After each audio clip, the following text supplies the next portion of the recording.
Hi, everybody. Come on in. We will be getting started with our LionSide Chat. We are resilient in a couple of minutes.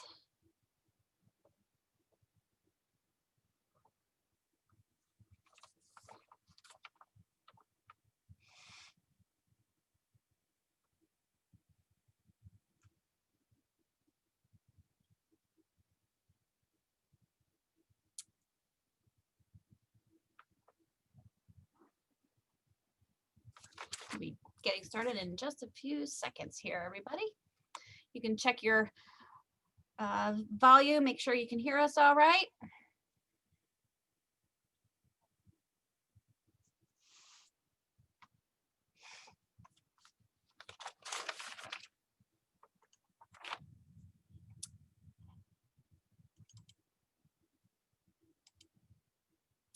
Okay, good afternoon. Welcome to the LionSide Chats. My name is Dawn Pfeiffer Wrights, and I work alongside Dr. Ryan Hassler and Sonia De La Cueto in bringing you this series of LionSide Chats. I'm very excited that today we have Dr. Ike Shibley joining us as our presenter for We Are Resilient. Ike is participating with this session today in celebration of the Common Read Week, and hopefully you are all familiar with our Common Read. I am just hoping you can see me holding up the book here. Yeah, there you go. Our Common Read book is by Angela Duckworth, and it is called Grit, The Power of Passion and Perseverance. And Ike will be shortly taking us through his comments about his expectations of grit. Once our chat is over, we will facilitate a Q&A with our presenter, and I'll be back to join you at that point. And at the end, we will ask you to complete a survey. So we won't be using the raise hand feature, but we will be utilizing the Q&A pod at the end. So Dr. Shibley, without any further ado, I will ask you to share your screen and we can get started. Awesome. That's great. You're perfect. And I'm going to just hide myself over here. And if you need me, let me know. All right. Thanks, All right, Dawn. thank and thanks. I see so many people here. And I looked through the list of participants. So I'm glad that a lot of my students are here too.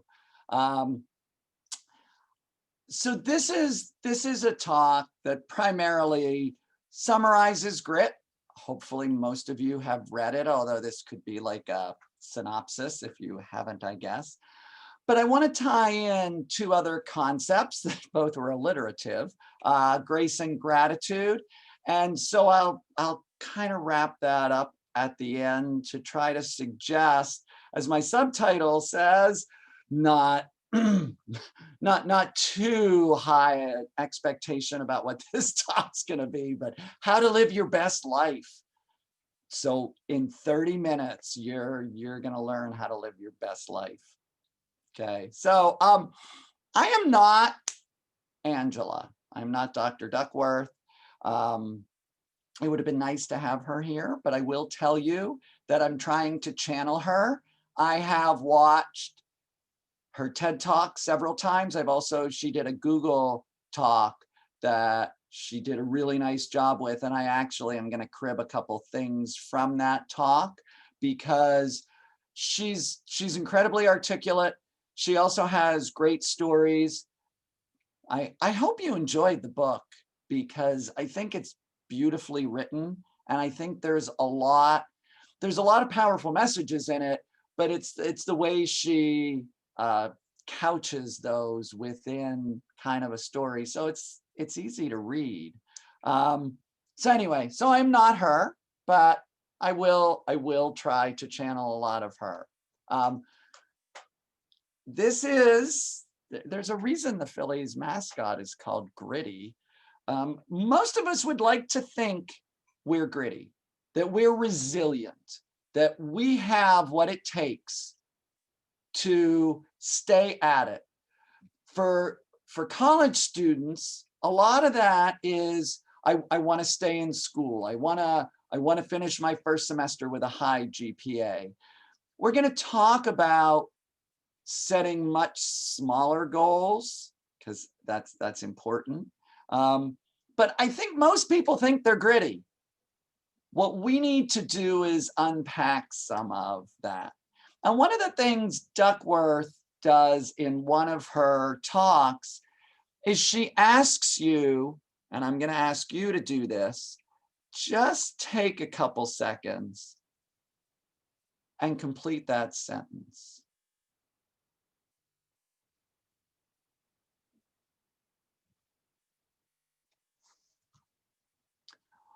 And Dawn, are we able to have them type things in so that I can see what? If you would like to do that, I will go ahead and open that up right now. I would like to get some interaction. All right, perfect. I have the chat open and I will be here. If you can't see that, I will go ahead and feed what you need. So okay, when the chat is open, if you want to answer the question, and we can share that out.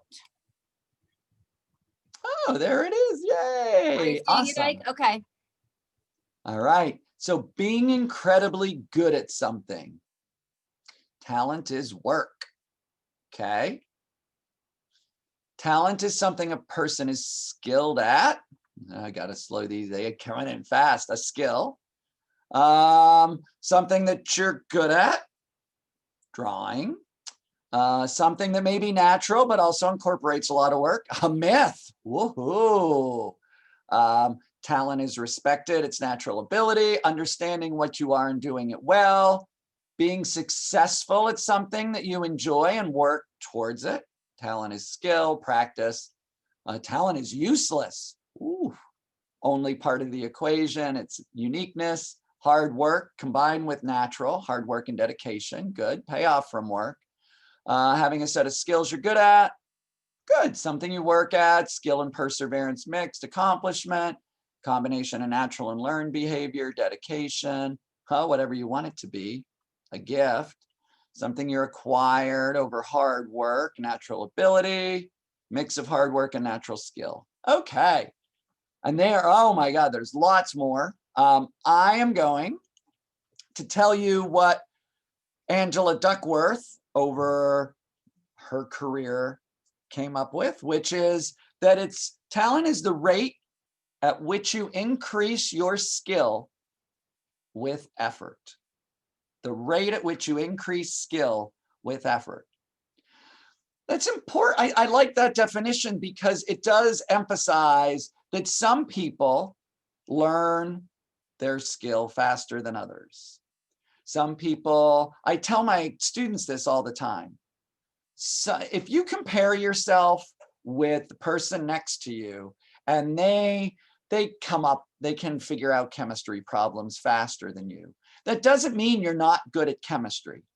What that means is you have to work a little harder at chemistry because the rate at which you're improving is a little slower than someone else. But that doesn't mean that you don't have a talent for it.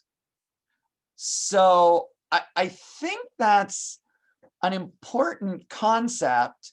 And I will tell you that in graduate school, right, one of the things that Duckworth talks about is, are you a striver or are you a natural? And strivers are those who, right, are gritty. They're working towards something. So in graduate school, I started with another grad student who thought he was a natural. And because of that, he never wanted to publish any of his findings until they were perfect. And so he'd always say, this isn't quite ready. I'm going to do it again because I'm a natural. I can't publish anything that's not perfect. As a striver, I was like, oh, I just want to get to a point where I have something publishable. I finished graduate school. We both started in 1990. I finished graduate school in 94. I started in 91. I finished in 95. He started in 91 and he finished in 2001. And he finished with only one publication in basically the same kind of journal I did. I ended up with 5 publications in 4 years. I never think of myself as a natural talent. But oh my, I was like, dude, you got to get past that you are just a natural at this, and therefore you're going to be exposed if you publish something that's not perfect. So I would encourage you to be strivers. I always tell my students, I don't need you to get 100% on tests, right? Getting an 80 or an 85, that's still pretty good. You're striving. So, right, there's some other words for strivers. This is from Thesaurus. I looked it up. You don't want to believe that you're a natural. I think you want to try to be a striver. And one of the things Duckworth points out is that strivers make lots of mistakes. Lots of mistakes. I would argue that Yo-Yo Ma has probably hit more wrong notes than almost any cello who ever played, because he's talked about how much he practiced. And I'm going to share a quote with you from Teddy Roosevelt in a second that talks, it kind of encapsulates this idea that if you think that you're going to get perfect by just some magical ability, that you either were genetically endowed with it or you aren't, I think that's proven with Duckworth's research and a whole lot of other research by like Anders, that you want to be someone who makes mistakes. It's one of the reasons, those of you who have me in class, that I use clickers all the time. I want my students to make mistakes. I love when they make mistakes, because only through mistakes do you get better. Does LeBron James practice anymore? I think so. He doesn't say, done, I'm as good as I'm ever going to get. Right? And he misses shots. He forces, and we're going to talk about deliberate practice. You have to make mistakes. You have to strive. So I'm actually, I'm going to stop sharing this for a second. So you guys have to look at me, because this is one of those things that I like reading rather than having you have to sit here. So this is a quote by Teddy Roosevelt. It's one of my favorite quotes, and Duckworth cites it in her book. This is from a speech he gave at the Sorbonne after his presidency. He was touring and talking about what he sees as important characteristics. So this is Roosevelt's speech, quote, "It is not the critic who counts, not the man who points out how the strong man stumbles, or where the doer of deeds could have done them better. The credit belongs to the man who is actually in the arena, whose face is marred by dust and sweat and blood, who strives valiantly, who errs, who comes up short again and again, because there is no effort without error and shortcoming, but who does actually strive to do the deeds, who knows great enthusiasms, the great devotions, who spends himself in a worthy cause, who at the best knows in the end the triumph of high achievement, and who at the worst, if he fails, at least fails while daring greatly, so that his place shall never be with those cold and timid souls who neither know victory nor defeat." Teddy Roosevelt. We'll get back to that so you can see it. It's usually called the man in the arena speech. And one of the things I want to point out is, what color is going to show up? Maybe white.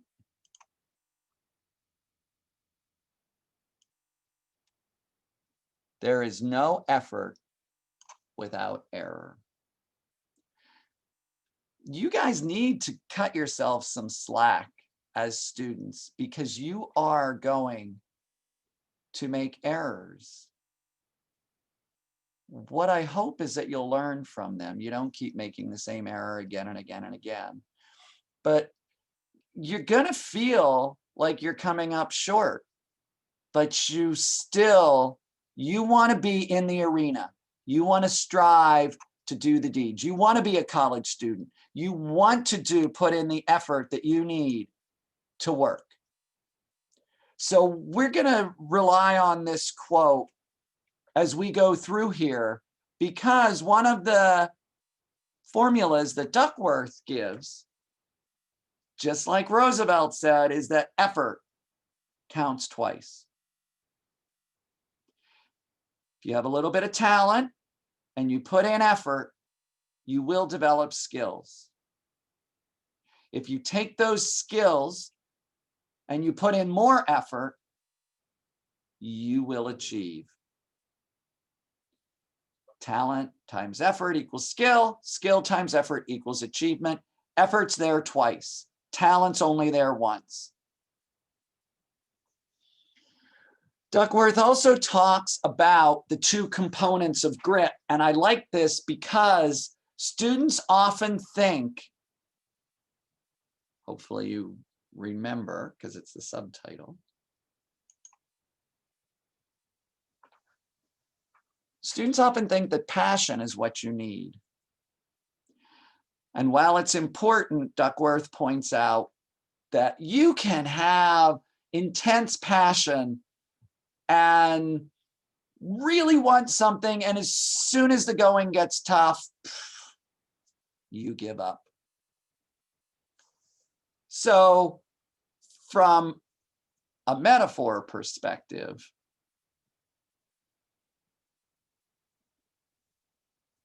passion is a sprint.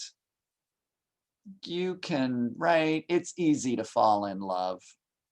It is much harder to stay in love because it requires work, perseverance, resilience, because you're gonna fall short in your relationships too. And the other person's gonna fall short because there is no effort without error and shortcoming. Life is a marathon, and you guys want to become grittier. To become grittier, it's not about just passion. You gotta have perseverance. Okay, so let's talk about deliberate practice. I know I was trying to use Creative Commons images. That's my hand. I took a picture of it because every time I found number 4 with someone's hand, it was copyrighted. And anyway, 4 factors of deliberate practice. One is that things are extremely intentional. I'm going to use chemistry as an example. I'm a chemistry teacher. One of the things I see of my chem students is that they'll say things like, I want to be a better chemistry student. How are you going to do that? You're going to have to say things like, I want to be better at figuring out how to identify the unknown in a word problem. I want to know how to I want to get better at figuring out how to determine which equation to use to solve a problem. So you've got to have intentionality, and it's got to be small. And you have got to focus on that. You've got to take like 5 or 6 chem problems, and you've got to analyze each one of them for what the unknown is and how you went about looking for that, looking for patterns. And then you've got to make sure, right, when you look at the solution, did you identify the unknown? Did you figure out what equation to use to solve the problem? And then you've got to go back and you got to keep doing it. I see so many students who just don't know how to be extremely intentional. They don't know how to ask themselves questions so that they build their skill set. And they're not sometimes they're 100% focused, but if they're asking bad questions, 100% focus doesn't matter. One of the reasons that in chemistry we give weekly quizzes is because we want to give students immediate feedback. And we want the students to then go back and try to learn from it, refine, reflect, back to number one. Practice, focus, take another quiz. Oh, cool. All right, sorry. Sorry, I saw the chat come in, but I forget I've got helpers here. I'm so used to teaching with Zoom, where I got nothing but me. Tiger Woods is an example of deliberate practice. Let me tell you what Tiger Woods talks about when he's trying to hit out of sand. He'll take a bucket of balls, and while a lot of golfers will just scatter the balls around the sand and then go around and try to hit, Tiger will actually step on the balls and put them in the sand, and he will put them at different depths. And on any given day, he will say, all right, today I am going to work on hitting a ball that's about halfway buried in the sand. And he will do that like 80 times. Talk about deliberate practice. And he will watch where they go. He's not listening to music when he does it. He's not chit-chatting with other people around the course. He is 100% focused. And with golf, he can get immediate feedback because he sees where the ball went. That's the kind of deliberate practice we're talking about.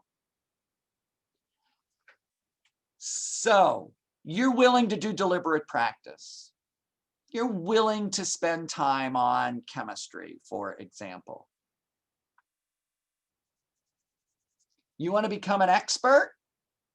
Malcolm Gladwell, who also looked at a lot of the same folks that Duckworth did, which, by the way, if you want to read a complementary book to Grit, Outliers is great.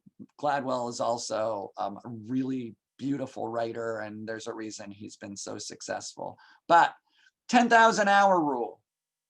You need to spend 10,000 hours of deliberate practice to become an expert. I did a little math for you.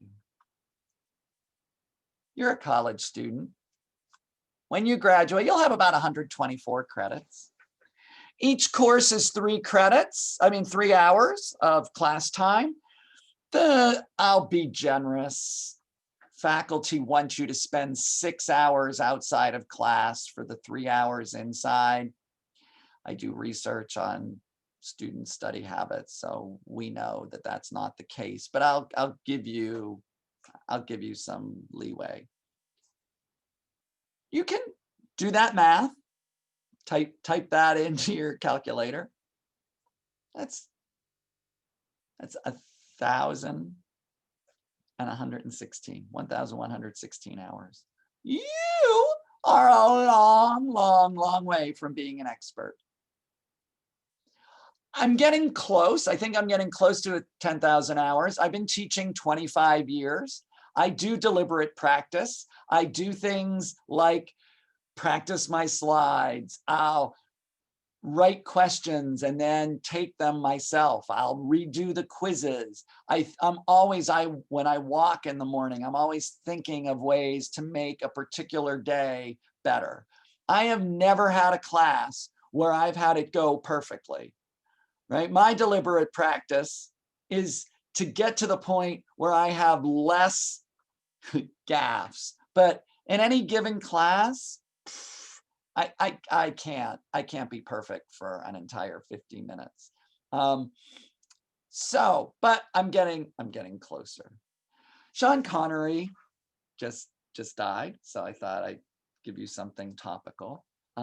This was in his obituary over the weekend, that he was talking about the first acting job he got. He was from a poor family, and he started lifting weights, and he started competing a little in his off time.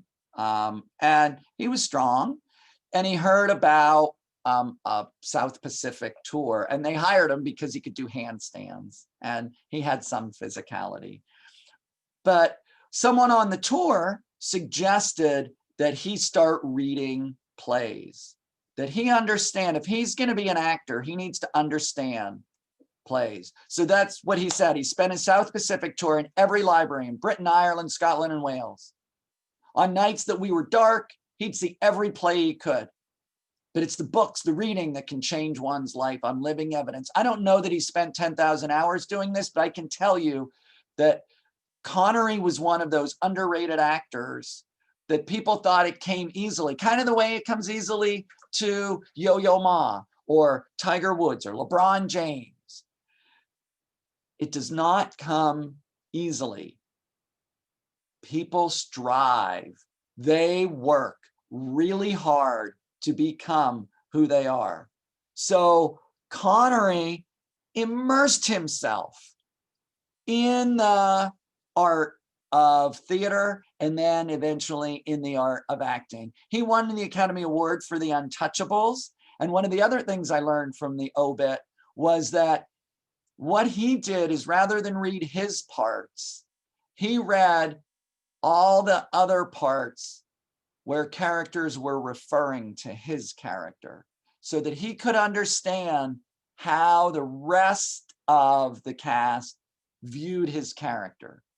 And he said that helped him become more immersed, because one of the mistakes actors make is that they end up actually knowing too much. They think they know more than they do, and it ruins their performance. Anyway, Sean Connery worked really hard. He was a striver, and he was proud of that. So I found this. You guys should be able to figure out which one of these is deliberate.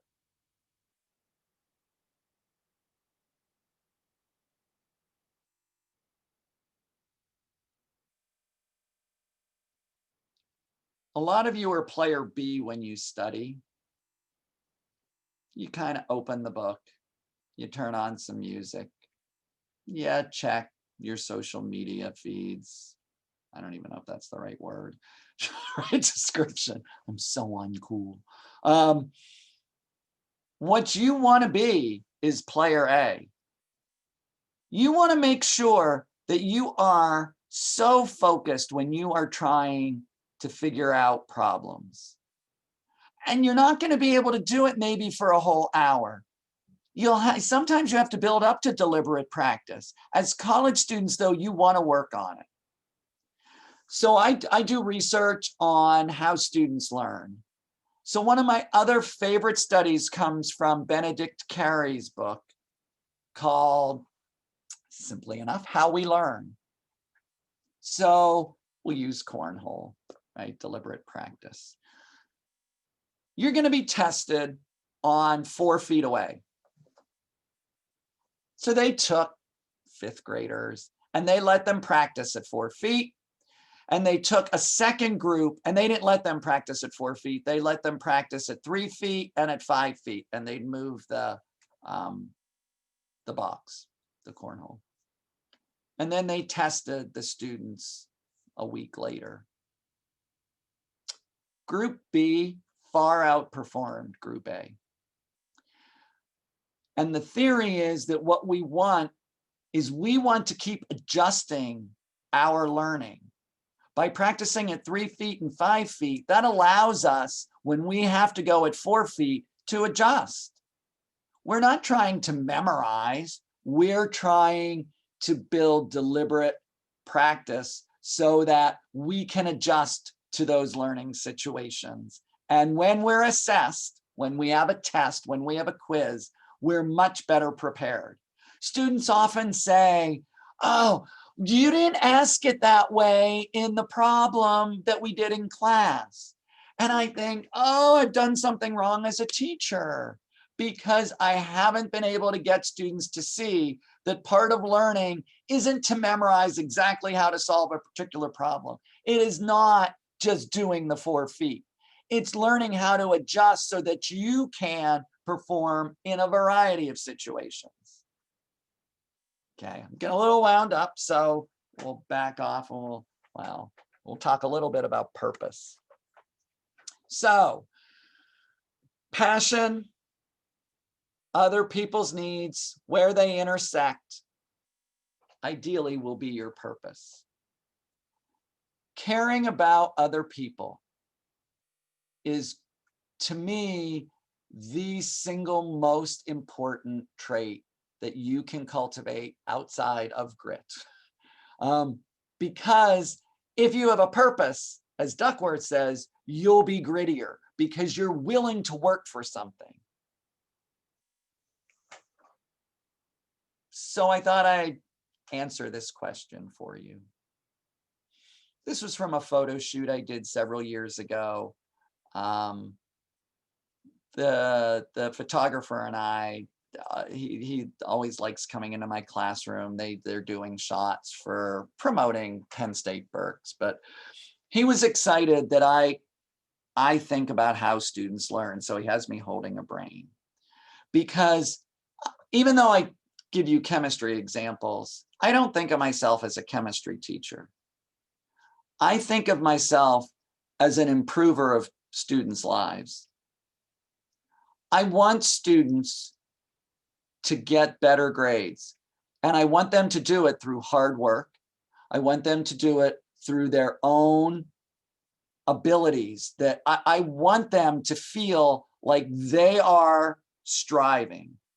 That's why I teach. I love when students succeed. And I know some of you may not see that, because when you struggle in a class, right, you sometimes think the teachers are out to get you. We are not. There is a concept called deliberate hardships. We want to put some difficult situations in your way. We want these, they're desirable difficulties. They're things that, right, you have to solve a chemistry problem, and you have to figure out what the unknown is, and you have to know what equation to use. But I'm not teaching you that. What I'm doing is hopefully teaching that so that you can get a better grade, so that you can feel better about yourself, so that you become a little grittier. That's what I want. That's why I teach. I am an improver of student lives. I know it sounds a little highfalutin, maybe a little pie in the sky, but it's the purpose that drives me, and why, after a quarter century of doing this job, I wake up every day excited to go into the classroom and try to help students learn and find the resources so that they can be more successful in my class, in college, and then in life. That's the kind of purpose you want. You want to find something that enriches you so that you're willing to do that deliberate practice. Okay. Duckworth says that if she had 4 words that she got tattooed on her, it would be fall 7, stand 8. That's hope. No matter how many times you get knocked down, no matter how many tests you fail, how many quizzes you get failing grades on, how many homework problems you don't get right, you stand back up and you get back to the deliberate practice to help learn more. And you do that with this notion, this is Carol Dweck's idea of a fixed mindset. Like, I don't want you to think failure is the limit of my abilities, or I'm either good or I'm not. People say, I don't want to be challenged. Just give me something easy. What you want to cultivate is a growth mindset. You want to fail, and you want to fail repeatedly. I know that sounds counterproductive. You want to fail. You want to get things wrong. Ideally, you get them wrong in class when there's immediate feedback. That's why the course designs that I have, those of you who have me, right? I want to ask questions. I want you to get it wrong, and I want to say, this is why. This is a better way of thinking about it. You want to be challenged. So if you have a choice, you want a growth mindset. There's some ideas. And I'm not going to fill in this next one for you. I thought about doing this as an exercise, but you should be able to come up with ways of thinking instead of, this is too hard. Right? Because then you're going to give up. How about, I can learn through deliberate practice? My favorite is, I just can't do blank. All of us have this, right? I'm a terrible singer. And I love to sing because I love music, but I'm terrible at it. But it's not that I can't do it. It's that I've never really put effort into it. So I sing in the car and I sing in classes, but students often put math in there. I just can't do math. Like, oh, how are you gonna improve if you think that you just can't do math? How about, I have to work hard at math? I know it doesn't sound that much different. It's like, oh, that's semantics. It's not. It's psychologically more empowering if you think, I have to work hard at math. I'll give you another example. All of us have to work hard at remembering names. Our brains are really good at faces, but names are hard. So rather than saying, oh, I'm not good at learning names, I say, I realize that my brain hasn't evolved for names, it's evolved for faces, but I like learning names. I am going to work at it. And it is a commitment I make day in and day out. I want to learn names. So anyway, that is kind of the growth mindset. I also want to tell a quick story that I told in a TED Talk that I gave about wishing for something and working for something. If you want a tree house, okay, a child wants a tree house. There's two ways to think about how to get it. One child asks for it for Christmas, hopes that it's going to come. The other says, I want to get the resources for this. I've got to learn how to build it. I've got to get money. I'm going to get books out of library. I know, well, now you'd look it up online, but so don't wish, work. As you're gritty, please don't just be gritty and mean to people. There is still something beautiful about grace, right? Whether it's bowing our heads or the gracefulness of a ballet. When we define grace, we often think of it as courteous goodwill. It involves other people. Up till now in this talk, I've been focused on you. Grit, grit, grit, grit, grit. But without grace, success will not feel like success.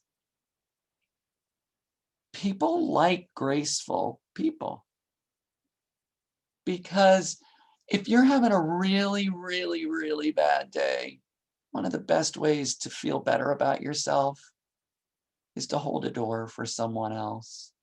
Help someone pick up something that they dropped. Do something nice for someone.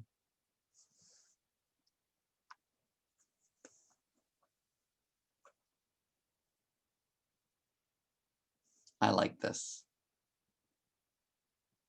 Okay. I'm going to steal something from Daniel Levitin, who wrote a book called Successful Aging. He's one of my favorite writers, but he talks about grace growing older.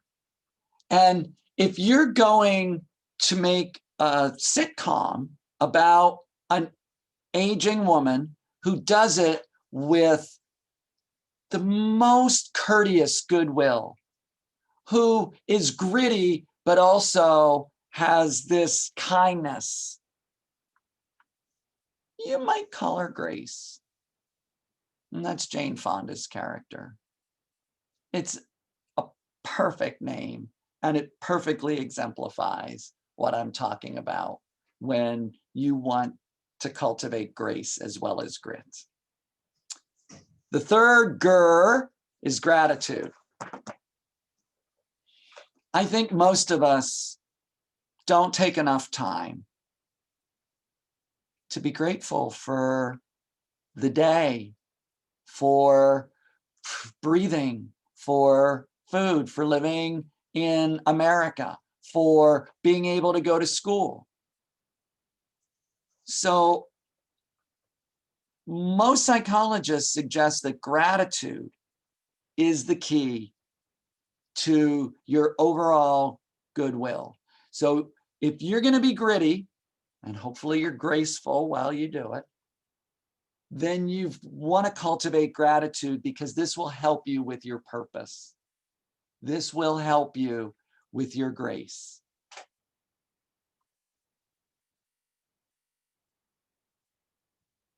I know, AA Milne. I like it. Small heart, large amount of gratitude. One of the great philosophers of the modern era is Sheryl Crow. I talked about this in my TED Talk too, that's gratitude. Whatever you have, want it. Don't keep wanting other things. And if you do, right, this goes back to wishing versus wanting, then work for it and be grateful for it. In Tuesdays with Morrie, as Morrie was dying, Mitch Albom wrote about this, he pointed out that day-to-day experiences are really what make life worth living. So yes, I can talk about how much I love my wife, because that's Maureen, or my dog. But what I'm really grateful for is that I have a mountain to walk on, that Maureen and I get to spend time together, that we get along really well, that the dog has energy and she's kind of goofy. I'm glad that other people haven't polluted. Non-events are sometimes hard for our brains to conceive for gratitude, right? We look at this and we don't think, oh, I'm glad there's no trash. I'm glad I don't have joint pain. I'm glad it's not raining. You have to think about non-events as well as events. So I'm not Angela Duckworth. I hope I've channeled some of her. I am Ike Shibley, and I want to take, I hope, some questions, because that's the prepared part of my talk. That's fantastic. Thank you, Ike. I so appreciate it. And as somebody that shares a lot of the same passions of teaching and improving students' lives that you do, I was scribbling down things left and right, and I really appreciate that. Thank you. So, folks, I have opened up our Q&A, our question and answer pod in our Zoom here. So please go ahead and throw your questions out to Dr. Shibley and see what he can answer for you. Or if you have any comments, and we don't take our questions in the raise hand, if you can just type them into the Q&A feature, that would be really helpful. All right, I'm waiting. Let's go. Ask me some questions. Yeah, and I appreciate that. While we're waiting, can you tell me the name, the Levinson name of the book that you said is one of your? Oh, his name is Daniel Levitin. Oh, I think it's at home. Oh, and that's it's called Successful Aging. Oh, I can call it up real quick. No, that's fine. Good. That's perfect. Right. Successful Aging. I thought that's what you had said, but I just wanted to ask the question. While you're looking for that, we have a couple of questions in. Yay. Do you think talent is more respected if it's natural or earned? Good question. Yeah. Most people, right, because I don't believe in talent. We have a certain genetic endowment. I'm a scientist. I understand that I can't really control how tall I'm going to be. And so, right, in basketball, they say you can't teach height. I don't know that that's that impressive, because we haven't really exerted ourselves. The fact that I'm 6'1" doesn't mean much. If I can use that 6'1" to become a better basketball player, which I was never able to do, then that matters. So, right, I used my height actually became an advantage in high school. I was a swimmer and I was able to get school records. I think I got those records not because I was 6'1", but because even then I kind of sensed that grittiness mattered. I was at practice earlier than everyone else on the team. I would go to the weight room more. That I think is more impressive. So you want to impress yourself and others, you do need the talent, right? You do want an end product. No one wants to watch LeBron James practice, but we do want to watch LeBron James put on a clinic when he's winning the NBA Finals. No one wants to watch Yo-Yo Ma practice, but we want to listen when he puts all that effort together, all that grit, and gives us something remarkable. My TED Talk, by the way, was about happiness. So perhaps that's something that we could add to the archives of this chat if folks want to take a look at that. Maybe get that link. Is that something I can work with you after, perhaps? Of course. Awesome. Great. Our next question is, students do not take failure or setback well. What is the best strategy to frame setbacks as an opportunity for learning? So that's the growth mindset we're talking about. When you guys get things wrong, it's really easy to fall back into a fixed mindset. You get a chemistry question wrong, you get a bad grade on an English paper, and you think, well, I can't write, that's why I'm getting a bad grade. Instead of, holy mackerel, I'm going to have to work harder at this. Maybe I'll talk to the teacher, maybe I'll go to the writing center. But it's about framing it so that you don't view every failure as confirmation that you're terrible at whatever you think you're terrible at, be it math or writing. You have to reframe. You have to. It will lead to more success and you will be happier. I guarantee it. It's hard work. You're going to have to deliberately practice deliberate practice.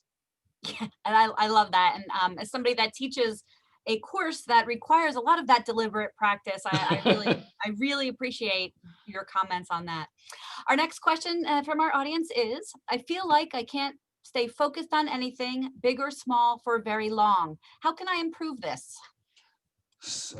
Very gradually.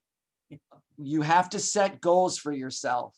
You're going to have to focus for 5 minutes. Set a timer on your phone and try to stay focused for 5. If you can't do it, then do it for a minute. And then gradually start expanding that. Because just like with everything else, you have to practice focusing. And so make sure you're finding ways within your room to shut things out, whether it's put on noise canceling headphone, do it only when your roommate's not there. Find a way so that you can set a timer and then stay focused and go, okay, all right, I did a minute. Next time, do 90 seconds. Next time, get up to 2 minutes. But it's got to be deliberate practice. If you just keep thinking, oh, I want to get better at this, you will not get better. I guarantee it. Duckworth tells the story of running for 20 years and never getting better. And someone said, well, what kind of goals do you set for yourself? She's like, well, I don't. I just go out and run. Like, do you time yourself? Well, no. Do you vary the route? Well, no. Like, of course you're not going to get better. So you got to set small goals. Just stay focused for a short period of time. Okay? Yeah, and that's such an important thing to put into all aspects of life. So I hope our students and our professionals that are listening also can put that into their lives. Another question for you is this. Do you think hardship cultivates grit? I do, if you allow it to. You, you want to find things that you're going to fail at. I sometimes am amazed that I hear people say, well, I don't want to do anything that I'm not good at the first time. Mhm. Like, oh, so you don't want to do anything? Right. Because no one's good at anything the first time. So find areas that you suck at, right? Force yourself to do things that you're not good at. That hardship will improve your ability in other areas. I guarantee there will be some transferability there. Yeah, I appreciate that. Next question. Is grit more important than practice, or are they equally important? So grit is what's going to keep you practicing, right? Mhm. Grit is really that resilience that, just like the question about focus, if you're gritty, you're going to set a schedule for yourself to practice. So I think they're intertwined, that it's the grit that gives you the deliberate practice, and then through deliberate practice you're developing grittier well-being. Excellent. Thank you. Next, for students who might be failing but have a growth mindset and are trying to be deliberate, how can they apply to internships, scholarships, and so on and express that they are failing forward? An excellent question. It is an excellent question. And a lot of you are gonna have to deal with setbacks. You will. Eh, so I work with students who, right, want to go to medical school, but they've had a really rough time. Sometimes it's a matter of a complete reset. I won't use names, but I had a student who was at Penn State for 3 semesters and had about a 0.9 GPA, just awful. Joined the Marines, found grit in whatever way that the military teaches it, came back to school and said, I want to be a physician. And so redoubled efforts and was able to graduate with a 3.5 GPA and is now in his second year of medical school. So sometimes it's about, right, if you're not ready for where you are right now, sometimes it's okay to fail out of college. We don't want that, okay? But if you're not ready, sometimes you have to find something that does get you motivated, finding the purpose so that you can get back. I often worry that students who are struggling in college have not found their purpose. They think they're doing this just because their parents and their grandparents expected it of them, that they really don't like what they're studying. They have no reason to put in this deliberate practice to do gritty things, so they fail. And then they're not sure what to do about it. So finding purpose may be something that someone who's really struggling may have to look at. I am convinced that everyone can succeed in college. We would not have admitted you if you aren't capable intellectually of it. But not everyone is at the point in their lives where they're ready to put in that deliberate practice, where they're ready to fail so much, and they don't have the resilience to bounce back. But I like the concept of failing forward. That, right, you take a break, Christmas break, summer, and you try to find purpose so that when you come back, you kind of get started again. Work with your advisor. I don't want to get into too many details, but there are ways to retroactively drop a semester if there's a lot going on in your life. There are ways of doing grade forgiveness. There are a lot of ways to fail forward that Penn State believes in you and we believe in you, So we just have to sometimes work together to help you fail forward. So that's my pitch for advising also. All right. I appreciate that. Okay. I'll usually find myself having breakdowns and panic attacks about schoolwork because I feel like I'll let my parents down. Is there a way to cope with this, like dealing with parental disappointment in terms of school? I mean, I'm not a psychologist, but therapy would definitely help. I do think our counseling center is awesome. And the counseling center will help you work through some of that. On a simplistic level, I think you want to find ways back to purpose. You want to find things for yourself. It's not about for your parents. I mean, some things are, right? You show up for dinner, right? You visit at Thanksgiving when you're an adult. But there's you want your life to be yours. And it took me a while to get to that point. I always wanted my dad's approval.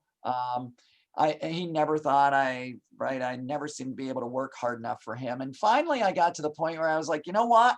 I'm going to work as hard as I want for me. And surprisingly, it led to a much better relationship with my dad. So go to the counseling center and work on finding purpose, doing things for yourself.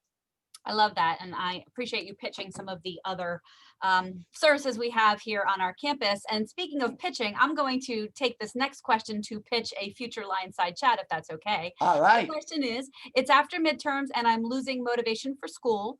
What can I do to help improve the transition to fully online? So my pitch, before I let you jump in there, Ike, is that on Monday, the 16th of November at 12:15, there will be a LionSide chat as part of the We Are series. It is We Are Savvy, and our presenters that day will be talking just about this situation to help you make that transition to fully online. In addition, I do have access to something called a pivot plan, and I will try to make sure that that pivot plan gets posted in our archives for this chat. It's a great thing to help you start thinking about everything you need to be aware of now to be successful once the pivot comes on November 20th. So Ike, if you wanted to add something to that, feel free.